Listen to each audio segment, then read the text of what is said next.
ایکم احسن عملا، بے شک میں، یعنی اللہ نے فرمایا بے شک میں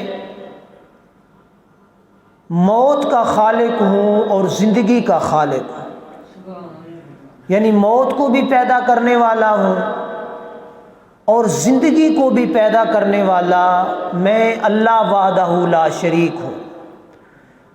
تو زندگی اور موت کی پیدائش کا اور اس کی تخلیق کا مقصد کیا ہے وہ ہمیں سوچنا ہوگا۔ تو وہ اللہ پاک نے فرمایا کہ اس لیے میں نے موت کو بھی پیدا کیا اور زندگی کو بھی پیدا کیا، ایکم احسن عملا، میں دیکھوں کہ کون میرا بندہ اپنی زندگی میں اپنے لیے اچھے اعمال کر کے میرے پاس واپس آتا ہے۔ مسافر ہے، سفر کے نکلا، حضور علیہ الصلوۃ والسلام نے فرمایا انسان اس دنیا میں کیا ہے؟ مسافر ہے، اور مسافر ہمیشہ وہی اچھا تصور کیا جاتا ہے جو اپنے اصلی مقام کو، اصلی مکان کو، اپنے گھر کو یاد رکھے۔ جو مسافر سفر پہ چلا جائے اور سفر کی خوبصورتیاں، سفر کی رونقیں، سفر کی آسائشیں دیکھ کر تو اپنے گھر کو بھول جائے، وہ اچھا بندہ ہم لوگ کہتے ہیں نہیں ہے۔ یہی بات ہے نا، کوئی بازار چلا جائے، بازار کی لائٹیں دیکھیں، بازار کی رونقیں دیکھیں، وہ اپنے گھر کو بھول جائے تو وہ اچھا انسان ہم تصور نہیں کرتے۔ تو حضور علیہ الصلوۃ والسلام نے فرمایا انسان مسافر ہے، مسافر کی طرح دنیا میں گیا، اور پھر مسافر وہ اچھا تصور کیا جاتا ہے جو سفر پہ جائے، راستے کی چیزیں دیکھتا ہوا ان میں دل نہ لگائے، اور پھر جب واپس آئے تو کوئی چیز اپنے ساتھ اپنے گھر والوں کے لیے بطور تحفہ لے کر آئے، بطور تحفہ لے کر آئے۔ ہم لوگ بازار جاتے ہیں، واپس جب آتے ہیں تو اپنے گھر والوں کے لیے، اپنے بچوں کے لیے، اپنے عزیز و اقارب کے لیے جتنی کسی کی گنجائش ہوتی ہے اس کے مطابق وہ چیز خرید لیتا ہے۔ کسی کے مطابق ہے 1 کلو سیب خریدنے کی تو وہ 1 کلو خرید لیتا ہے، کوئی آدھا کلو خرید لیتا ہے، کوئی زیادہ حیثیت کا مالک ہے وہ ڈبہ مٹھائی کا لے لیتا ہے۔ یہ ہوتا ہے کہ نہیں ہوتا؟ اور جو خالی ہاتھ واپس آ جائے تو گھر والے بھی آدھے نے میں چنگا تو بندہ ہے، بازار گیا ہے کوئی شے نہ لے آندی۔ یہ ہے نا بات، یہ سمجھانے کے لیے کر رہا ہوں۔ تو اللہ نے ہمیں دنیا میں بھیجا مسافر بنا کر، اور فرمایا کہ یہ دنیا مسافر خانہ ہے، اس کو چھوڑ کر تم نے واپس چلے جانا ہے۔ تھوڑی یہ بات مٹھی کر دیں منور، واپس چلے جانا ہے، وڈے بٹن تو نا تھوڑا جا پھیر کے مٹھی کر دیں۔ تو جب ہم نے واپس جانا ہے تو واپس جانے کے لیے پھر ہم لوگوں کو کچھ نہ کچھ تو اہتمام کرنا ہوگا، کوئی چیز تو خریدنی ہوگی۔ وہ چیز اللہ رب العزت جل شانہ نے فرمایا وہ چیز جو خرید کے اپنے اصلی وطن میں جانا ہے وہ کیا ہے؟ ایکم احسن عملا۔ اللہ کو کسی چیز کی کمی نہیں ہے، لیکن بطور آزمائش اور امتحان ایکم احسن عملا کا حکم دیا کہ اچھے عمل کر، اور اچھے عمل کر کے میری بارگاہ میں آ جا تاکہ میں تمہیں اس کا اچھا صلہ اور اچھا اجر عطا فرما دوں۔ اور پھر دوسری چیز اللہ پاک نے فرمایا کل نفس ذائقۃ الموت، اللہ کے سوا، اللہ کے علاوہ ہر شے نے، ذی روح شے نے موت کا ذائقہ چکھنا ہے۔ یعنی جس چیز دے اندر بھی روح پائی جاندی ہے اس شے موت نو چکھنا ہی چکھنا، اس دا موت تو چھٹکارا کسے صورت بھی نہیں، بڑے سے بڑا امیر بندہ ہو یا غریب بندہ ہو، محل میں رہنے والا ہو یا کٹیا میں رہنے والا ہو، اس نے کیا ہے بالآخر ذائقہ موت اس نے چکھنا ہی چکھنا ہے، موت کے سوا اس کا چارہ نہیں ہے۔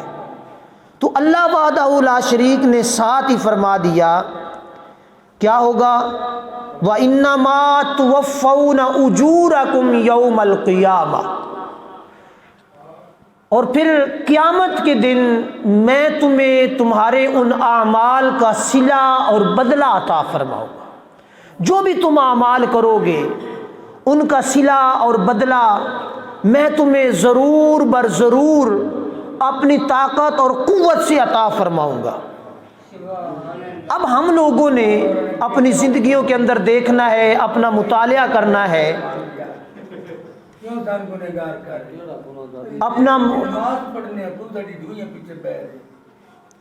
اپنا ہم نے مطالعہ کرنا ہے اپنے اعمال کا اور اپنے کردار کا، کہ ہمارا کردار کیا ہے، اللہ کے لیے میں نے اور آپ نے کیا عمل کیا ہے، کون سا عمل کیا ہے، یا کیا ہے وہ ہمارا اچھا ہے یا برا ہے، اس کا اجر اللہ پاک نے ہمیں عطا فرمانا ہے قیامت کے دن۔ توفون اجورکم یوم القیامہ، قیامت میں اللہ پاک اجر عطا فرمائے گا۔ اب موت ایک بڑی اٹل حقیقت ہے۔ حضرت سیدنا عمر بن خطاب رضی اللہ تعالی عنہ، انہوں نے سوال کیا حضرت کعب رضی اللہ تعالی عنہ سے کہ مجھے موت کے بارے میں کچھ بتاؤ، موت کیا ہے، حالانکہ وہ سب کچھ جانتے تھے۔ تو حضرت کعب رضی اللہ تعالی عنہ نے عرض کیا امیر المومنین، موت کی سختی کو اگر سمجھنا چاہتے ہو تو یہ چیز سمجھ لو، خاردار کانٹے دار ٹہنی ہو، پنجابی چاکھیے تے بیری دی ٹالی ہوئے، بندہ لگدا پیا ہوئے تے نال او دے اڑ جاوے، یا مڑے دی ہوئے نال او دے چمبڑ جاوے اڑ جاوے، تے او کوئی بندہ دوروں پھد کے ان یک دم چھک لوے، او دی حالت زار تسی جان دے ہو۔ سارا مطلب دہی علاقہ ہے نا، اس لیے یہ بات سمجھا رہا ہوں۔ تو عرض کیا کہ امیر المومنین اگر موت کو سمجھنا چاہتے ہو تو یہ ہے کہ کوئی خاردار کانٹے دار ٹہنی اندر ڈالے اور اس کو یک لخت کھینچ لے، اس کو جتنی تکلیف ہوتی ہے اس سے بھی زیادہ موت سخت ہے۔ موت کیا ہے؟ اس سے بھی زیادہ سخت ہے۔ تو جب موت کی اتنی سختی ہے، موت کی اتنی تلخی ہے، تو پھر ہم لوگوں کو اپنی موت کی فکر کرنا ہوگی، موت کو یاد کرنا ہوگا۔ جب موت کو یاد کریں گے، موت کی طرف توجہ کریں گے، تو پھر کیا ہوگا، پھر ہمیں زندگی کے اندر فکر آخرت لگ جائے گی، یعنی تلخی کو دیکھ کر، ڈر اور عذاب کو دیکھ کر تو ہم لوگوں کو ڈرنا چاہیے۔ یہ اس لیے یہ چیزیں بیان کی جاتی ہیں۔ اور پھر حضرت شداد بن اوس رضی اللہ تعالی عنہ روایت فرماتی ہیں کہ حضور نبی اکرم صلی اللہ تعالی علیہ وآلہ وسلم نے ارشاد فرمایا، عقل مند وہ آدمی ہے جو اپنے نفس کو تابع دار بنا لے، اپنے نفس کو اپنا تابع دار بنا لے، یعنی مطلب یہ کہ ہر بندہ یہ چاہتا ہے کہ ہر کوئی میرا تابع دار، میں جو بات کروں میری وہ بات مانے۔ تو نفس کو اپنا تابع دار بنانے کا مطلب یہ ہے کہ نفس ہمارا ایک سرکش گھوڑا ہے۔ کیا ہے؟ سرکش گھوڑا ہے۔ حضرت عبداللہ بن مبارک رضی اللہ تعالی عنہ وہ رات کو عبادت کرتے، تو کسی نے پوچھا، آپ سے سوال کر لیا کہ رات کو آپ کیا کرتے ہیں؟ تو آپ نے فرمایا کہ سارا دن تو میں تبلیغ کرتا ہوں، دنیا کے معاملات سمجھاتا ہوں، رات کو ایک میرا سرکش گھوڑا ہے جس کی میں جس کو میں اپنے کنٹرول میں کرنے کی کوشش کرتا ہوں، جس کو میں باندھنے کی کوشش کرتا ہوں، جس کو میں جو ہے وہ کنٹرول کرنا چاہتا ہوں، تو لوگوں نے کہا کہ وہ کون سا سرکش گھوڑا ہے؟ آپ نے فرمایا میرا نفس ایک سرکش گھوڑا ہے، وہ دن کے اجالے میں مجھے کئی بیماریوں کی طرف راغب کرتا ہے، کئی غلطیوں کی طرف میری توجہ مبذول کراتا ہے، کئی غلطیوں کی طرف کھینچ کے مجھے لے کے جاتا ہے، تو میں اس نفس کو، اس سرکش گھوڑے کو باندھنے کی کوشش کرتا ہوں، اس کو کنٹرول کرنے کی کوشش کرتا ہوں، وہ اتنا بے لگام ہو چکا ہے۔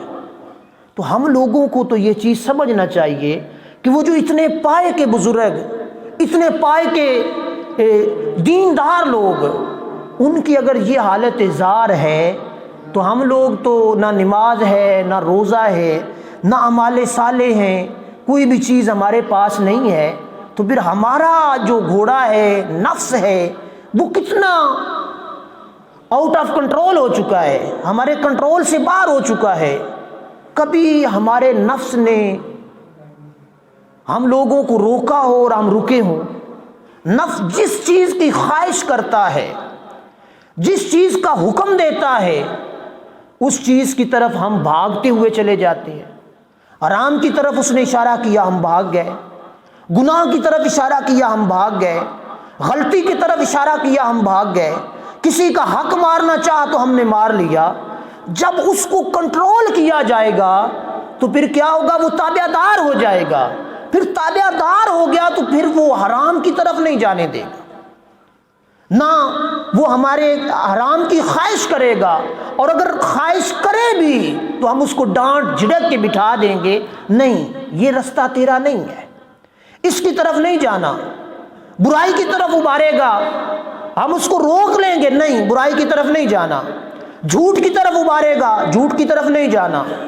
تو جب ہم نے اس کو باندھ لیا، کنٹرول کر لیا، اپنا تابع دار بنا لیا، تو حضور علیہ الصلوۃ والسلام نے ارشاد فرمایا پھر وہ شخص عقل مند ہے۔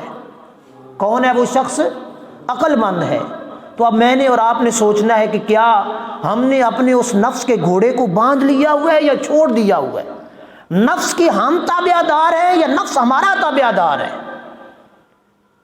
ہم نفس کی ہر بات کو مانتے ہیں، برائی کی طرف جاتے ہوئے کبھی نہیں سوچا کہ یہ رب کی رضا کے مطابق ہے یا نہیں، رب راضی ہوگا یا ناراض ہوگا۔ وہ ساری چیزیں ہم لوگوں نے اپنی زندگیوں سے نکال کر رکھ دی۔ اور پھر دوسری چیز حضور صلی اللہ تعالی علیہ وآلہ وسلم نے اس کے ساتھ ہی فرمایا موت کو بکثرت یاد کیا جائے۔ جو شخص موت کو کثرت کے ساتھ یاد کرتا ہو، یعنی ہر روز اس کو یاد کرتا ہو۔ حضرت سیدنا عمر بن خطاب رضی اللہ تعالیٰ عنہ کے بارے میں منقول ہے کہ آپ ایک دن میں 70 مرتبہ اپنی موت کو یاد کیا کرتے تھے۔ کتنی مرتبہ؟ 70 مرتبہ۔ اور مسلم شریف کے اندر ہے کہ 100 مرتبہ آپ اپنی موت کو یاد کیا کرتے تھے ایک دن کے اندر، 24 گھنٹوں میں۔ تو ہم لوگوں نے تو موت کو بالکل بھلا دیا ہوا ہے، موت سے غافل ہو گئے، نفس کے تابع دار بن گئے۔ جب نفس کے تابع دار بن گئے تو پھر نفس نے ہمیں برائی کی طرف، غلطی کی طرف، بدعمالی کی طرف ہمیں لگا دیا ہوا ہے۔ اور پھر حضرت عبداللہ بن عمر رضی اللہ تعالیٰ عنہ روایت فرماتی ہیں کہ میں نبی کریم صلی اللہ تعالیٰ علیہ وآلہ وسلم کے ساتھ تھا، تو ایک انصاری صحابی حاضر خدمت ہوئے اور عرض کیا یا رسول اللہ صلی اللہ تعالیٰ علیہ وسلم، کون سا مومن اچھا ہے، کون سا مومن افضل ہے؟ تو ارشاد فرمایا جس کے اخلاق اچھے ہوں، اخلاق عمدہ ہوں۔ اس نے عرض کیا سب سے زیادہ عقل مند کون ہے؟ تو فرمایا جو موت کو زیادہ یاد کرتا ہو، جو موت کو کثرت کے ساتھ یاد کرتا ہو اور اس کی اچھی طرح تیاری کرتا ہو، وہ زیادہ عقل مند ہے۔ تو ہم لوگ تو عقل کے وہ پنجابی میں کہتے ہیں پرلے کنارے تو بھی دور لگ گئے ہیں۔ جب ہم نے موت کو یاد نہیں کیا، میں اور آپ سوچیں صبح سے لے کر دوپہر ہونے والی 11 ہو گئے، ہم نے کتنی مرتبہ موت کو یاد کیا؟ حالانکہ ہم حالت موت کے ذکر میں بیٹھے ہوئے ہیں، یا موت کی تیاری کے لیے صبح سے لے کر اب تک کوئی اہتمام کیا، کوئی ایسا عمل ہم لوگوں نے نہیں کیا۔ تو ہم لوگوں کو یہ عمل کرنے ہوں گے، اپنی موت کی فکر کرنی ہوگی، موت کو یاد کرنا ہوگا۔ جب موت کو کثرت کے ساتھ یاد کریں گے تو پھر کیا ہوگا؟ پھر موت آسان ہو جائے گی، موت کی آسانی ہو جائے گی، موت کی تلخیاں جو ہیں وہ ختم ہو جائیں گی۔ تو پھر اللہ پاک جل شانہ نے ارشاد فرمایا کہ کیا ہوگا؟ وَإِنَّمَا تُوَفَّوْنَ أُجُورَكُمْ يَوْمَ الْقِيَامَةِ، میں تمہیں کل قیامت کو اجر عطا فرماؤں گا۔ کس چیز کا؟ وہ جو میں نے پہلے آیت مقدسہ پڑھی، اَيُّكُمْ أَحْسَنُ عَمَلًا، وہ جو تم نے اچھا اور صاف اور ستھرا رب کی رضا اور خوشنودی کے لیے عمل کیا تھا، اس عمل کا اجر میں تمہیں پورے کا پورا دوں گا۔ اب یہ نہیں ہوگا کہ کاٹ کے اس کے اندر سے آدھا رکھ لیا جائے آدھا دے دیا جائے، یہ نہیں ہوگا رب کی بارگاہ میں۔ رب کی عدالت انصاف کی عدالت ہے، کسی انسان پر لا ظلم الیوم، اس دن ایک ذرہ برابر بھی کسی انسان پر ظلم نہیں ہوگا۔ جو اس نے کیا ہوگا اس کا اس کو اجر ملے گا، اگر اچھا کیا ہوگا، اور اگر برا کیا ہوگا، غلط اعمال کیے ہوں گے، نفس کے گھوڑے کو چھوڑ دیا ہوگا، جہاں مرضی چرتا پھر، جہاں مرضی چرتا پھر، ساڈی کھوتی کتنی گواڑیاں نے پٹھیاں میں وڑ جاوے تو نہیں خیر ہوندی۔ تو جب ہمارا نفس جو ہے وہ حرام کی فصل میں داخل ہو گیا، بدعمالی کی فصل میں داخل ہو گیا، جھوٹ کی فصل میں داخل ہو گیا، غیبت کی فصل میں داخل ہو گیا، یعنی جو آتا گیا وہ کرتا گیا، تو پھر کل قیامت کے دن میں اور آپ جب اللہ نے پوچھا کہ میں نے تو تمہیں انسان بنا کر، اشرف المخلوقات بنا کر، عقل سلیم کا مالک بنا کر دنیا میں معبوس کیا تھا، اے میرے بندے تو نے میری کون سی بات پر عمل کیا ہے؟ تو نے میری کون سی بات کو سمجھا ہے اور کس بات پر عمل کیا ہے؟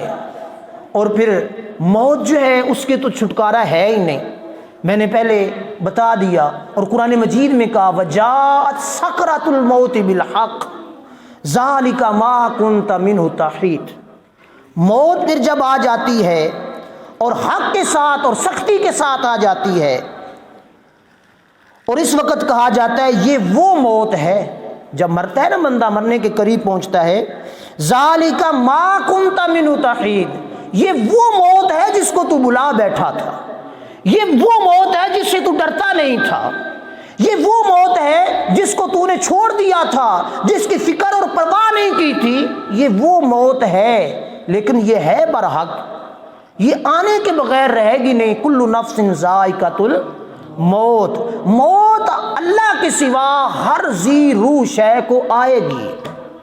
اللہ حی القیوم ہے، باقی سب کچھ ختم ہونے والا ہے۔ تو اس لیے ہم لوگوں نے یار اپنی زندگیوں کو دیکھنا ہے، اپنی زندگیوں کا مطالعہ کرنا ہے، اپنی زندگیوں کے اندر غور و خوض کرنا ہے، اور کامیابی ہم لوگ چاہتے ہیں کہ کامیاب ہو جائیں، تو کامیابی کا مدار اللہ تبارک و تعالیٰ نے ہم لوگوں کو دے دیا کہ اچھے اعمال کرو۔ اب اچھے اعمال میں سب سے پہلا جو فریضہ ہے اللہ کی طرف سے وہ نماز پڑھنا ہے، پھر روزہ رکھنا ہے، پھر اگر صاحب حیثیت ہے حج کرنا، زکوٰۃ ادا کرنا، یہ مطلب سارے ارکان ایمان اور ارکان اسلام پورے کرنے ہوں گے، تب جا کے ہم لوگ سچے مومن کہلائیں گے۔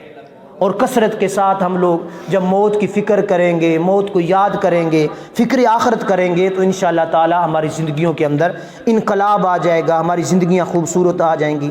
اور اللہ پاک نے فرمایا وَمَا الْحَيَاةُ الدُّنْيَا إِلَّا مَتَاعُ الْغُرُورِ، اور دنیا کی زندگی تو صرف دھوکے کا سامان ہے۔ دنیا کی زندگی کیا ہے؟ دھوکے کی جگہ ہے، دھوکے کا سامان ہے، فراڈ کی جگہ ہے، فراڈ کا مقام ہے۔ تو ہر کوئی یعنی دنیا کی لذتیں، اس کی خواہشات اور اس کی عنایاں اور اس کی عیاشیاں صرف دھوکہ ہے۔ ہم لوگ دیکھتے ہیں کہ جو بندہ اے سی میں بیٹھا ہوا ہے وہ بڑا کامیاب ہے، جو بڑی گاڑی میں بیٹھا ہوا ہے وہ کامیاب ہے، جس کے پاس مال دولت جائیداد زیادہ ہے وہ بڑا کامیاب ہے۔ تو اللہ نے فرمایا یہ ساری چیزیں دھوکہ ہے۔ یہ مال کیا ہے؟ پیسے کے پیچھے ہر کوئی لگا ہوا ہے، تو یہ مال پیسہ یہ کیا ہے؟ دھوکہ ہے۔ یہ دنیا کی جتنی بھی آسائشیں ہیں جو دنیا میں ہیں، یہ سب کی سب دھوکہ اور فراڈ ہے۔ اب صبح کے وقت اٹھنا یہ بظاہر مشکل عمل ہے، لیکن صبح سونا یہ فراڈ ہے ہم لوگوں کے لیے۔ ہم لوگ تو اس کو سمجھتے نہیں نا، سمجھنے میں جڑا بندہ 10 بجے اٹھے وہ چنگا بندہ ہے، آنے میں بڑا چودھری بندہ ہے اجے تک ستا پیا ہے، سمجھائی بات کی؟ تو اس لیے اپنی زندگیوں کے اندر انقلاب لائیں۔ صرف یہ نہیں ہے، ان شر الدواب، قرآن مجید میں اللہ پاک نے فرمایا ان شر الدواب عند اللہ الصم البکم الذین لا یعقلون، وہ جانور ہے جو حق کو سن نہیں سکتا، حق کو سمجھ نہیں سکتا، حق کو دیکھ نہیں سکتا، لا یعقلون، وہ بے عقل انسان ہے۔ وہ کیا ہے؟ بے عقل انسان ہے، اس میں عقل کوئی نہیں ہے، سمجھدار نہیں ہے۔ کون شخص جو دین کو نہیں سمجھتا، نماز نہیں پڑھتا، موت کو یاد نہیں کرتا، وہ حدیث پاک میں نے پہلے بیان کر دی۔ تو موت کی فکر کریں، مرنا ہر کسی نے ہے۔ وہ ہمارا نوجوان بھائی اس دنیا سے چلا گیا، ہم نے بھی چلے جانا ہے، کوئی بڑا ہو کے چلا جاتا ہے، کوئی چھوٹا ہو کے چلا جاتا ہے، موت کا ایک وقت مقرر ہے، تو اس موت کی تیاری ہمیں ہر لمحہ کرنی ہوگی۔ اللہ وحدہ لا شریک ہمیں عمل کی توفیق عطا فرمائے اور فکر آخرت عطا فرمائے۔ جب موت کو یاد کریں گے تو انشاءاللہ فکر آخرت پیدا ہوگی۔ اللہ پاک ہم سب کے حال پہ رحم و کرم فرمائے، مرحوم کی کامل بخشش مغفرت فرمائے۔